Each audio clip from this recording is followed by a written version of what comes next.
Queridos hermanos, saludos para todos ustedes. Créanlo que para mí es una alegría compartir con ustedes el mensaje de la bendita palabra de Dios. Así que bienvenidos a este video que esperamos sea de bendición para todos. Vamos a referirnos al tema de las herejías que enseña la Iglesia Adventista o las doctrinas que están fuera de la Biblia, que son inventos de la Iglesia. Porque hay muchos temas sobre esto, muchos videos refutando las doctrinas de la Iglesia. Y la verdad yo he escuchado varios, he escuchado a algunos con sus argumentos. He escuchado a Armando Alducín, he escuchado a Michel Sugelén, curas, el cura Luis Toro, el señor cura Raúl Sánchez, o sea, una gran cantidad, porque vamos a decirlo que todos, católicos y protestantes dominicales, todos atacan la Iglesia Adventista. Y también muchos que han dejado la Iglesia y que han ido a otras creencias, como el caso de los que han dejado la Iglesia para irse a enseñar doctrinas universalistas, se dedicaron a atacar las doctrinas de la Iglesia, a atacar el sábado, el santuario, y uno piensa, bueno, lo hacen para, han declarado el sábado en este caso como su objetivo, tanto lo odian, que tanto lo atacan. ¿Hay alguna cosa en su conciencia que no los deja tranquilos? ¿O es otro interés, otra cosa les interesa? Entonces uno no sabe, porque pues hombre, no conocemos los corazones. Yo voy en este tema, mis hermanos, y a hablar sobre esto, y vamos a considerar algunas de esas doctrinas que dicen muchos que son doctrinas que no están en la Biblia y que son herejías adventistas. Hay un predicador, tiene su tema en YouTube, pero alguien del Facebook lo está reproduciendo, y él tiene un tema sobre 7 mentiras de la Iglesia Adventista del séptimo día. Y es, no sé, a mí me deja eso, mis hermanos, como un cierto sinsabor, como algo pero no porque esté esperando que nos digan cosas que nos muestren que de verdad estamos equivocados, sino por la falta de argumentos, por la falta de tener realmente objetividad, por la falta de estudio. Este señor al que le reproducen en Facebook este tema no se informa, o sea, está mal informado. Y me da risa porque el que reproduce el tema no sabe ni siquiera presentarlo. Él habla de las 7 mentiras de los adventistas de los séptimos días, le parece. Ni siquiera puede pronunciar bien el nombre de la Iglesia Adventista del séptimo día, no de los séptimos días. Entonces, vamos a mirar algunos detalles de esos. Comencemos con el estado de los muertos. Una de las cosas que por lo regular todos dicen es que los adventistas no creemos en el infierno. Y eso es cierto. No creemos en un infierno existente ahora y menos en un infierno eterno.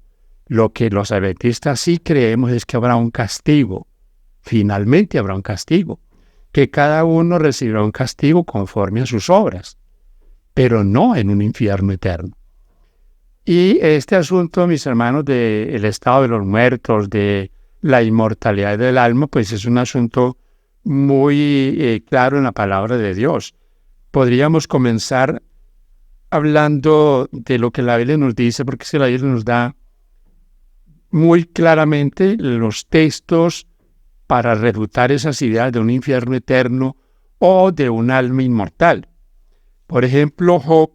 Si usted lee Job, mis hermanos queridos, usted leen en Job 14, y les dejo para que ustedes lean todo el capítulo, pero fíjese que Job presenta aquí unos detalles bien interesantes. Dice en el versículo 14, si el hombre muriere, ¿volverá a vivir? Job responde, todos los días de mi vida esperaré hasta que venga mi liberación. Entonces llamarás y yo te responderé. Tendré afecto de la hechura de tu hermano. Mire que aquí Job no está hablando de recibir un galardón, la vida eterna, la corona de vida inmediatamente que se muere. Job dice con toda claridad, todos los días esperaré hasta que venga mi liberación.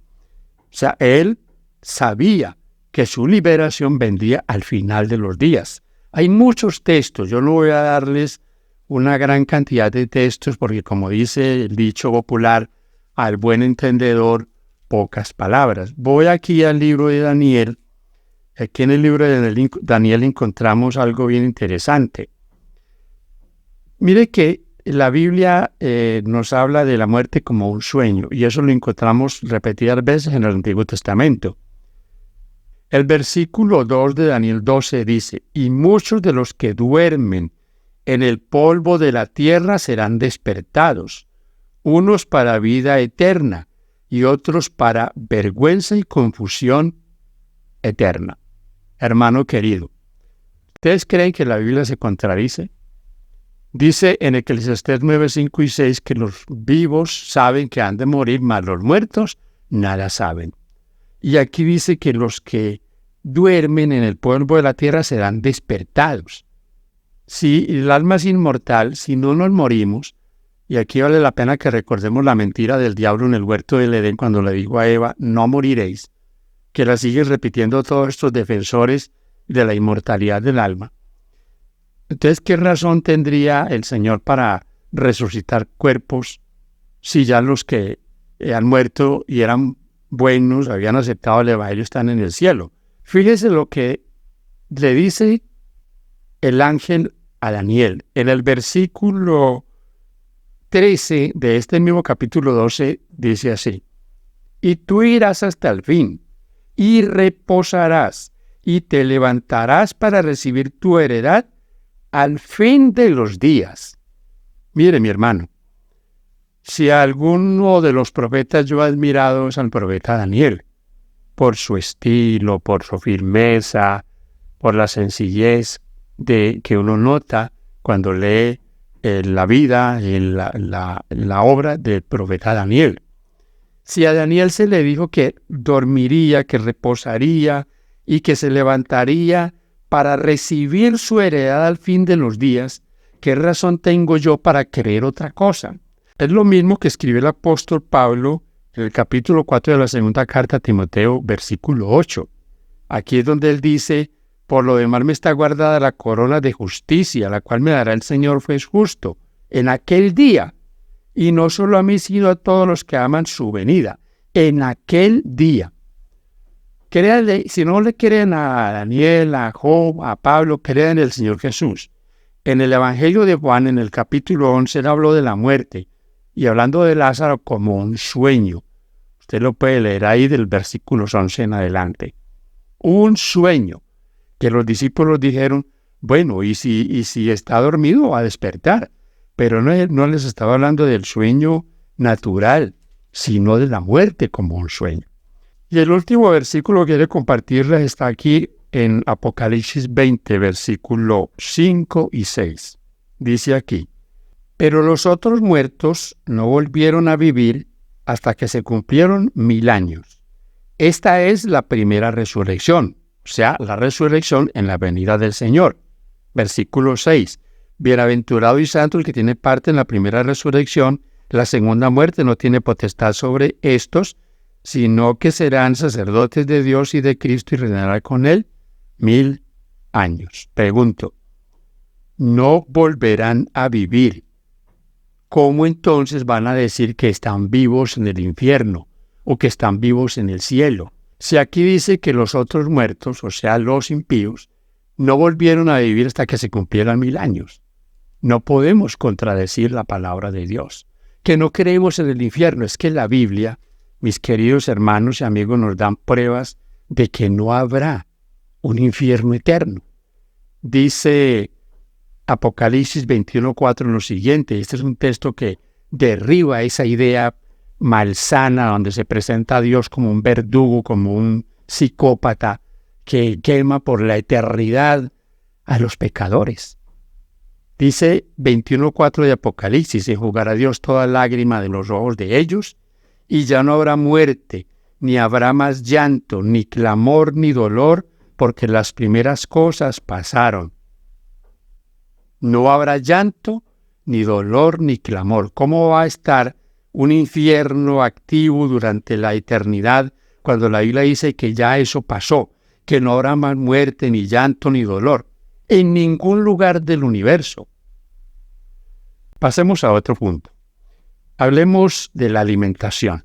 Acusan a la iglesia de impedir que los creyentes coman de todo, que porque Dios creó todo y que todo se debe comer y que no hay problema. Y que la iglesia adventista enseña una herejía, que eso es fanatismo, porque la Biblia eso no dice. Por naturaleza nosotros sabemos, mis hermanos, que quien come cualquier cosa destruye su cuerpo. Si no es malo un montón de cosas que hay hoy para la gente llenar su estómago, comida chatarra, fritos, carne de cualquier tipo, y aún las carnes que Dios dio como autorización para que se coman, esas carnes traen enfermedades. Si eso no es malo, ¿por qué los médicos, cuando uno ya va con problemas renales, de corazón, de estómago, con diversas enfermedades o diabético, le prohíben todo ese tipo de cosas? Le prohíben a un diabético los dulces y lo ponen a comer lo que no quiso comer antes. Malinterpretan la palabra de Dios cuando dicen, por ejemplo, que aquí en 1 Timoteo, capítulo 4, dice que es una autorización para comer de todo. Yo voy a leer este texto que es bien interesante. Dice, versículo 3, prohibirán casarse. Bueno, la iglesia no prohíbe casarse. Al contrario, la iglesia hace matrimonios y esto que ya es un asunto en vía de distinción, la iglesia lo realiza y aconseja a los que tienen esa compatibilidad que se casen. Dice, sigue diciendo el pasaje, y mandarán a abstenerse de alimentos que Dios creó, para que con acción de gracias participen de ellos los creyentes y los que han conocido la verdad. Los que han conocido la verdad. ¿Cuáles son los alimentos que Dios creó? Solo lea Génesis. Lea Génesis capítulo 1 y va a ver usted todo lo que Dios creó para que se disfrutara como alimento. Va a ver usted todo lo que Dios dejó en el huerto del Edén para que ellos vivieran felices y tuviesen lo necesario. El versículo 4 dice, porque todo lo que Dios creó es bueno y nada es de desechar si se toma con acción de gracias. O sea, algunos dicen, no, es que si oramos todo se va todo queda limpio. Eso es una pésima interpretación, porque aquí la oración que dice Pablo, o la acción de gracias, es por las cosas que Dios ha dado como alimento. Dios, hay muchas cosas que Él nos dio como alimento, no son alimento. Fíjese una cosa, y le voy a poner aquí una ilustración. Si yo fuera a su casa y tomara de la mesa de noche, donde se tiene unas cosas como para adornar, como para embellecer, y le tomara alguna porcelana y me la guardara y le dijera, muchas gracias, ¿usted qué me diría? ¿Por qué gracias? Si yo no se lo he dado. Si alguien se sienta a una mesa a comer puerco, ¿se atreve a darle gracias a Dios por lo que Él no le dio para alimentarse? Así que, hermanos, hay coherencia cuando la iglesia adventista enseña que debemos ser cuidadosos. Dice el apóstol Pablo en 1 Corintios 3 y en 1 Corintios 6, que el templo de Dios es el cuerpo y es templo del Espíritu Santo, y que si destruimos este cuerpo, Dios nos destruirá a nosotros. Podríamos darles comparar muchos textos, o tratar de dar ideas sobre algunos textos, como eso de que no es lo que entra lo que contamina, sino que es lo que sale. Con esa idea, miren, no hace mucho, muy cerca de aquí donde yo vivo, de una iglesia vendieron y los miembros comieron arroz con pollo. Ese arroz con pollo estaba dañado se intoxicaron, según la idea, como 80 o 100 personas y una de ellas murió. Y me van a decir que no es lo que entra lo que contamina. Pues eso se contaminaron. Fueron a parar al hospital por comer algo dañado. Se contamina el templo de Dios cuando comemos algo que no debemos comer. ¿Que no es lo que entra? Por supuesto que sí. El Señor está hablando en otro sentido, y en un sentido, en el sentido de que no era el comer con las manos sin lavar lo que contaminaba. A eso se refería, pero no a comidas malsanas, a comidas dañinas o inmundas. Y otros usan Hechos 10 y también es muy lamentable que sigan usando Hechos 10 para decir que mata y levántate, mata y come. Si usted lee Hechos 10:28 va a encontrar que ahí el apóstol Pedro reflexiona y dice: ahora veo porque Dios me ha dicho que no llame común o inmundo a ningún hombre. Esa visión no tenía nada que ver con animales, era con la división que había entre judíos y gentiles. Así que eso es algo real. Y qué bueno, mis hermanos, que nosotros tengamos una alimentación sana. Cuántas enfermedades, cuántas cosas nosotros nos evitaríamos. Lastimosamente también hemos sido desobedientes y estamos pagando las consecuencias. Quiero hablarles ahora de Elena G. de White. En el video del amigo que le digo, del amigo de los adventistas de los séptimos días, dice que Elena de White es una falsa profeta y ven un montón de argumentos. A mí lo que me deja pues muy triste es que les aseguro que muchos de estos que hablan estas cosas no han leído absolutamente nada de Elena de White. No han leído ni el prólogo de un libro, no conocen. Y como loros repiten lo que hace por años, vienen algunos detractores hablando en contra de la iglesia y de Elena de White. Que nosotros seguimos a Elena de White, que Elena de White es la que se inventó la iglesia adventista. Eso no es cierto, es faltar a la verdad. Algunos de los que dicen que la profecía de Daniel 8:14 no tiene nada que ver con 1844, tampoco dan ninguna explicación que sea, digamos, por lo menos creíble en cuanto a ese punto. En 1844 comenzó a gestarse un movimiento profético que nadie ha podido detener, la Iglesia Adventista del Séptimo Día. Una iglesia que, como dice el amigo del video de las 7 mentiras de los adventistas, no tiene 14 millones de miembros, tiene muchos más. Y es triste que atacan y atacan sin argumentos. Nunca han leído un libro, nunca lo han leído. Y los que lo han leído, los exadventistas que se fueron a atacar la iglesia y que le atacan a Elena de White, es porque Elena de White es muy clara en sus argumentos de cómo debemos vivir. Los profanos, los que profanan la palabra de Dios, no van a recibir de Elena de White ningún aplauso, sino al contrario, amonestación. Por eso no les gusta, porque desenmascara sus ideas, digamos, sus ideas en cuanto a vivir de cualquier manera. Porque muchos quieren la salvación, pero con una mano se toman de Dios y con la otra se toman también del diablo. O sea, el mundo y Dios. No. Nosotros tenemos que luchar por vivir para Dios y no vivir entre dos, como dice la Escritura, en dos lados o no tener una identidad. Así que Elena de White es una escritora con muchos libros. Algunos se aterran. ¿Cómo es posible que Elena de White escribió más que lo que hay en la Biblia?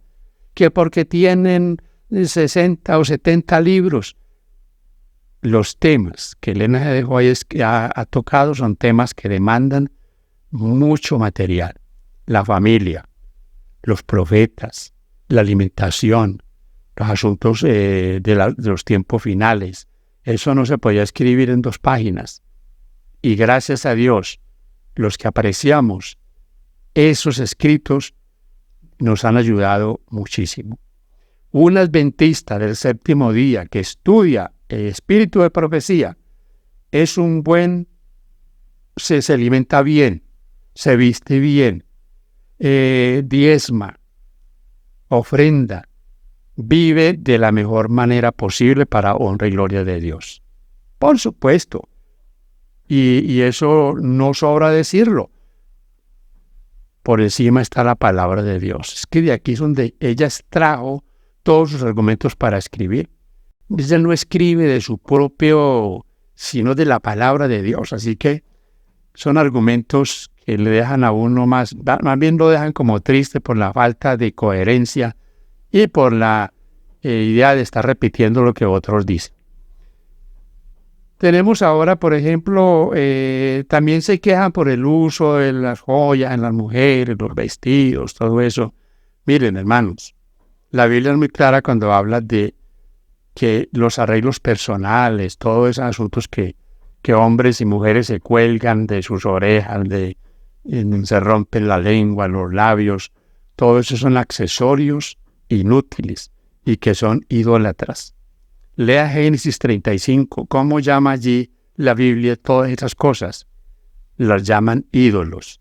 Lea Isaías capítulo 3, lo que dice el apóstol Pablo en 1 Timoteo 2:9, el apóstol Pedro en la primera carta en el capítulo 3, versículos 1 al 4, 5.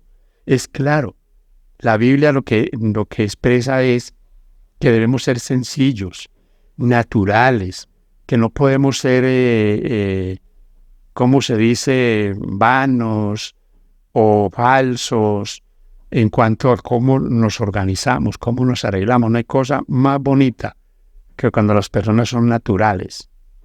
Si una mujer va a conquistar a un hombre, no lo conquista con pintura. ¿Por qué? Porque la mujer que se pinta, que se maquilla, a veces algunas que usan tanto maquillaje, esas mujeres no se dejan ver en la mañana hasta que no se maquillan. ¿Por qué? Porque ese maquillaje solamente es para tapar defectos. No, somos como somos. Hombres y mujeres Dios nos ha creado y todos tenemos algo que nos vea y el que nos acepte como amigos, o si alguien, mi querida hermana, te acepta como novia, es porque tú eres natural. No tienes que estar tapando nada. Otro punto, y este punto pues también es muy generalizado, es el asunto de los diezmos y las ofrendas. El asunto de los diezmos y las ofrendas es muy, muy claro porque, digamos, este es un asunto de identidad de cada uno. Es un asunto de compromiso, es un asunto de hacer a Dios como socio. Miren, hermanos queridos, y aquí pues hay muchos textos para mostrar en cuanto a la vigencia del diezmo, que viene del Antiguo Testamento y entra al Nuevo Testamento también con ese propósito, el propósito de adelantar la obra. La Iglesia Adventista no hubiese tenido la oportunidad de avanzar si no hubiese sido a través del sistema de diezmos y ofrendas.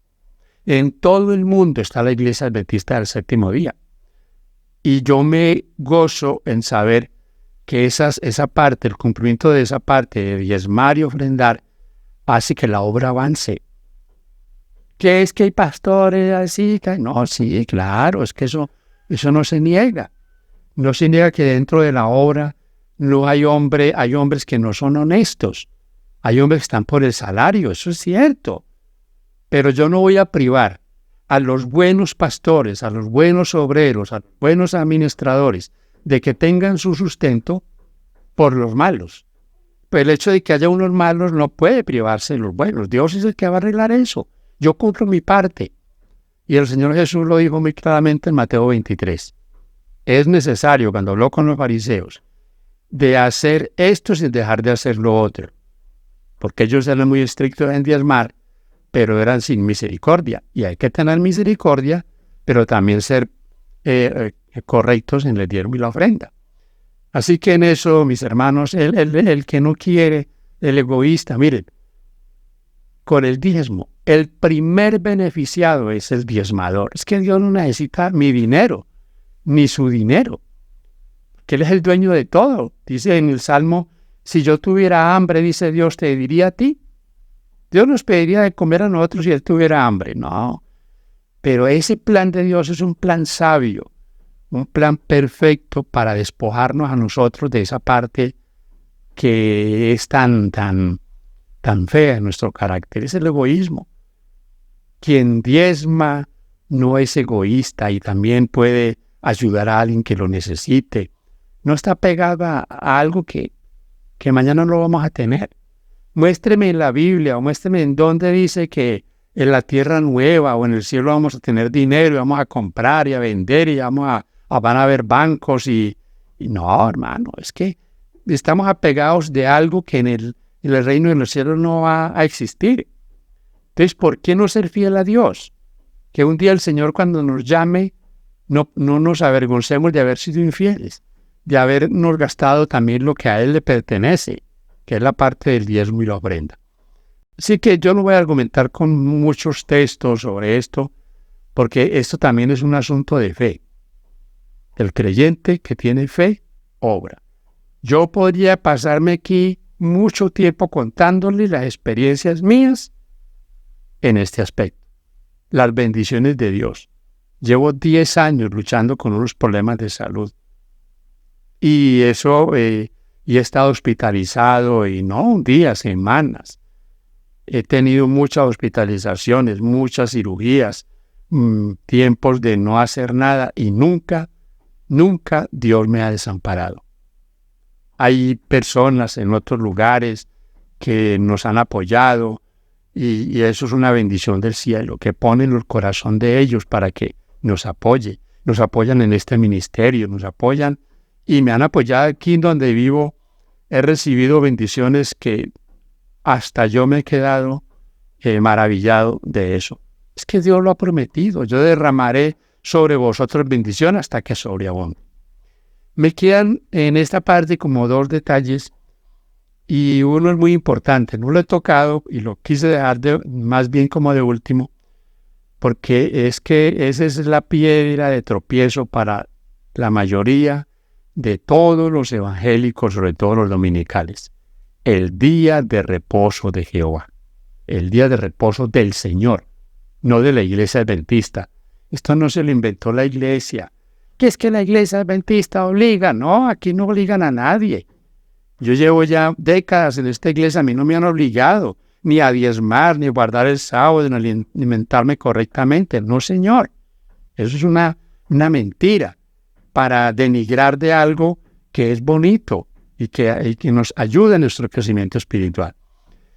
El amigo del video de las 7 mentiras de los adventistas que está ahí en YouTube y que lo reproducen en Facebook, dice que nosotros los adventistas guardamos el sábado y que este no es el día sábado que se guardaba porque se cambió el calendario, porque el calendario gregoriano, y bueno, un montón de argumentos traídos de los cabellos. Yo quiero decirles algo, mis hermanos. Los que dicen esto, de que este no es el sábado, pero sí se reúnen el domingo porque ese sí es el primer día de la semana. Si el domingo es el primer día de la semana y usted se reúne en ese día, que porque el Señor resucitó, si el sábado ya fue cambiado y no es el sábado de la creación, entonces tampoco es el domingo. Entonces está guardando un domingo equivocado. Entonces es un asunto traído de por allá, quién sabe de dónde, y a veces no encuentran ni cómo tratar de echar el día de reposo por el suelo. Usted no tiene que ir sino a Génesis 2, al mandamiento de Éxodo 28, que que es solo para los judíos y que no es para nosotros los gentiles.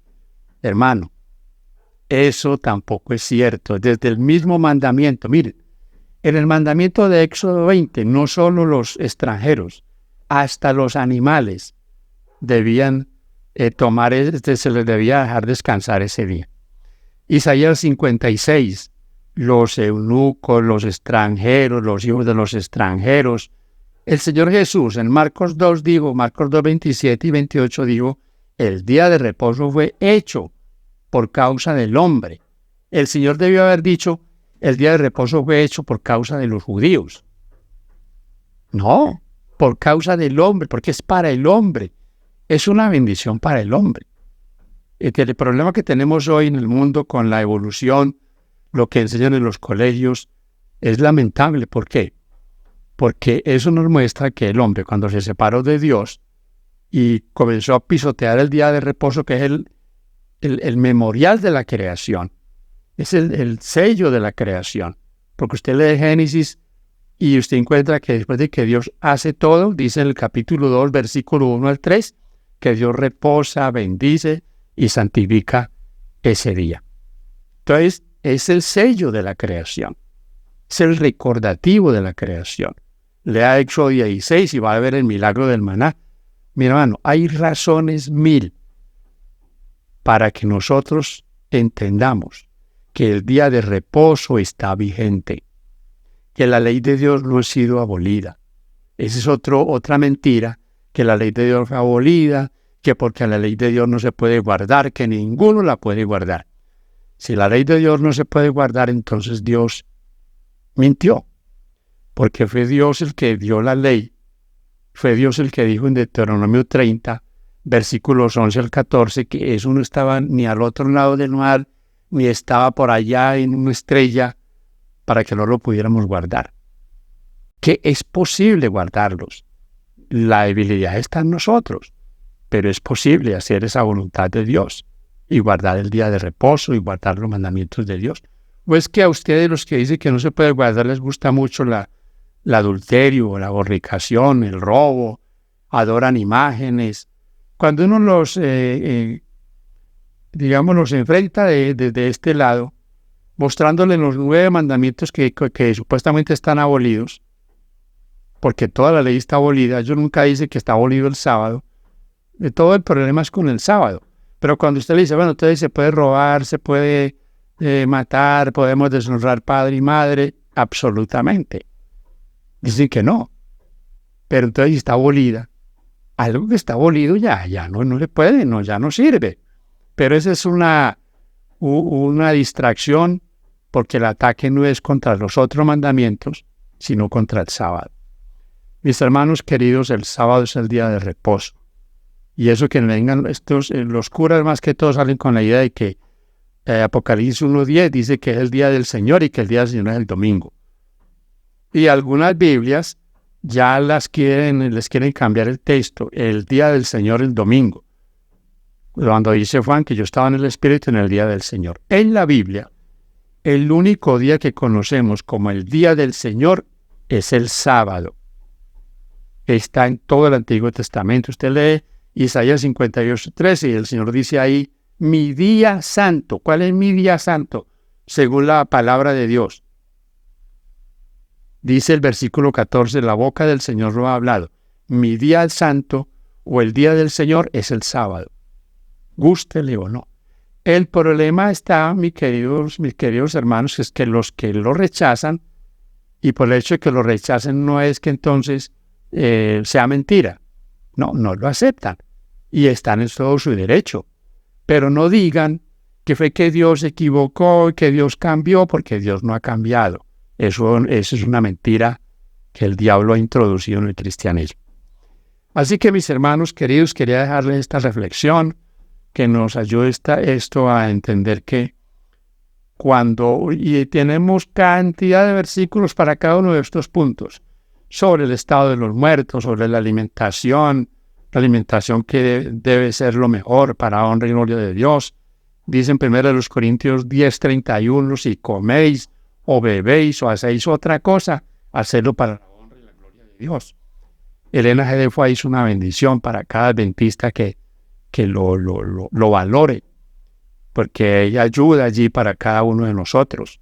El asunto de las mujeres que sean sencillas, como dice el apóstol Pablo y el apóstol Pedro, que haya decoro, que haya algo llamativo en cuanto al arreglo personal, que no se cuelguen esos dioses que son dioses. Yo he conocido personas que han preferido todas esas cosas a aceptar el Evangelio, porque pesa más eso, sus arreglos personales, que el amor por el Señor. El que ama a Dios deja todas esas cosas sin ningún reparo. Como los hombres dejamos muchas otras cosas. Si las mujeres dejan las joyas, los hombres dejamos de meternos a los billares, de tomar licor, quizás de fumar cigarrillo, de hablar mal, tener un vocabulario vulgar, y también cambiamos nuestra forma de vestir. Ya nos vestimos diferente.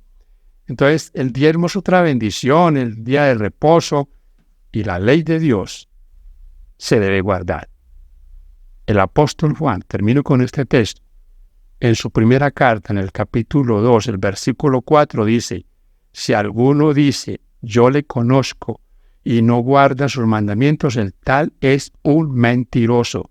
Y en el capítulo 5, el versículo 2 y 3, dice que el amor a Dios es que guardemos sus mandamientos, y que sus mandamientos no son gravosos. Algunas versiones dicen, no son pesados, son una bendición, una delicia. Que Dios te bendiga. Y espero que esto nos ayude a afirmarnos. A mí todas esas detractores y todos esos videos que la iglesia, a mí lo que hacen muchas veces es fortalecerme más, porque me llevan a investigar más y a confirmar más que lo que estamos haciendo y lo que la iglesia enseña está en la palabra de Dios. Paz de Cristo para usted.